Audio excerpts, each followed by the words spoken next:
Hello! I carried out an interesting experiment today with my Year 11 class. So I typed up the beginnings of 11 of their short stories that they'd written under exam conditions, and I got them to chop them out and lay them side by side, look at each pair, one on this page and one on that page, for 20 seconds and simply decide which was best. We kept doing that until we'd chosen a top three. And why I did this is I wanted to understand what teenagers who don't read books particularly rate in writing. And what was fascinating is that they didn't rate number 9 and number 11, both of which are the closest to an actual book. So in this video you're going to see perhaps the misconceptions you have about what makes good writing, and then learn how to change that. Okay, lesson number 1 comes from this student who got rejected because she didn't punctuate. It was a long shot inviting him to my party, but it was my 21st and in Hollywood, and not to brag, but I was well known. Scrap that, everyone knew me. Viper Room was the name of the club it was held at. So many famous people went there. The Johnny Depp owned it, but he wasn't there. What a shame. Happy birthday, they screamed, piercing my ears. I giggled and smiled awkwardly. And you can see by the way I'm reading, I'm not pausing because there aren't sentence ends.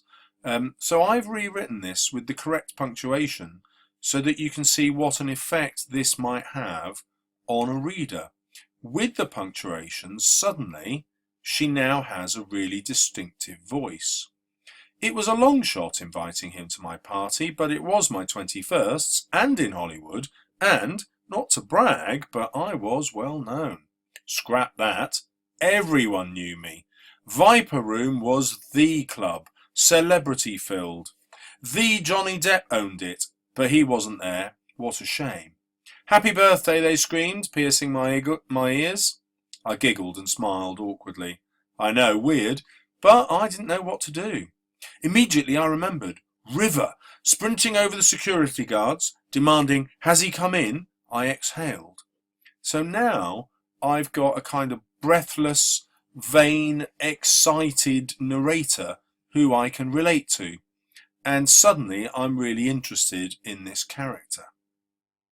Now this writer, by contrast, is very descriptive and uses repetition very well. The air drew into my lungs as I regained consciousness. It was dark. I felt as though I was floating through space and time. I felt tranquil. Then it hit me. No one could prepare you for this. It was like I was on the moon without a helmet. The dark void trapped me. I was trapped. I kicked violently at the coffin. I had to stay calm. Crack! A small black lightning bolt lunged across the brown oak roof. A crumbling maroon soil seeped through. I screamed into the silence, shouted into the void. So I like this, but there are perhaps too many really short sentences like this one and this one, this one, this one and this one, and it overdoes the effect. The simile is also slightly imprecise. It was like I was on the moon without a helmet. Well, then you would die very quickly, but not through suffocation so much as the effect of air pressure. So it doesn't quite work, and you'd also die really quickly. But in this story, this person who's been buried in the coffin actually survives. Then we have some other descriptive elements. So the coffin is described with a brown oak roof, which is good description, but does not fit the idea of you being trapped underground in a coffin.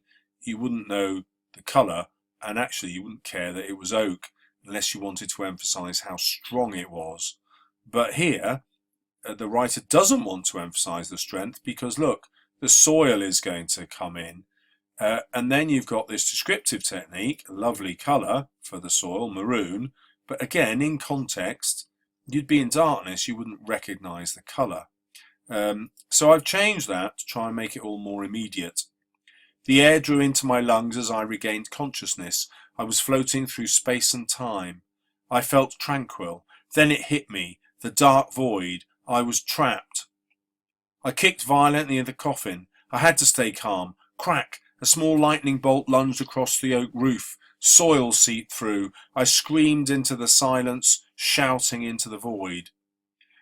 So you can see here, I'm starting to move the writing away from these short staccato sentences to try and make the sentences longer and more varied.